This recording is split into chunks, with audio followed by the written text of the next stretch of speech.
Под фанфары в Рыбной Слободе начинается новая жизнь. В 197 домовладений поступил долгожданный газ. Первыми воспользоваться благами цивилизации смогла семья Гизятовых. Когда мне муж позвонил, она была на работе, он говорит: у меня хорошие новости, нам дают газ. Я там очень обрадовалась, аж даже расплакалась. Блины испекли.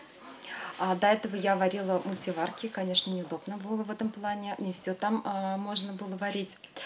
Суп, кашу, вот такие вещи только. Дома теперь не только вкуснее, но и теплее. Газовое отопление эффективнее электрического. Кроме того, газ обходится дешевле. Электрический котел у нас стоит, вот, отапливать с ним. Ну, по денежному коэффициенту это выходит очень дорого. Газ появился здесь в рамках региональной программы газификации. По ней в Рыбной Слободе был построен газопровод низкого давления протяженностью 10 километров. Почти у 200 семей сегодня появилась возможность пользоваться газом. Для этого жителям необходимо разместить у себя газовое оборудование, например, колонки и плиты, и подвести домовые коммуникации к этой магистральной трубе.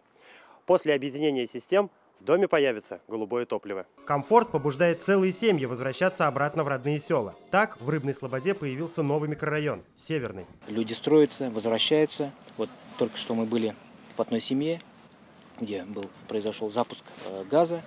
Они буквально 12 лет жили в городе, вернулись в Рыбную Слободу, в родную свою Рыбную Слободу, уже построили дом. И, соответственно, вот долгожданный праздник не только для них, но и для нас, всех рыбнослободцев, вот это событие. В этом году мы ввели такие же газопроводы в населенном пункте Юлбат Савинского района, населенный пункт Пермяки Высокогорского района. Вот настал черед населенного пункта Рыбная Слобода, микрорайон Северный. Программа догазификации рассчитана до 2023 года. Она охватит почти 100% домовладений республики. Тагир Валиди, Олег Мыльников, ТНВ, Рыбнослободский район. Закажи рекламу на ТНВ. Телефон в Казани 5 705 100.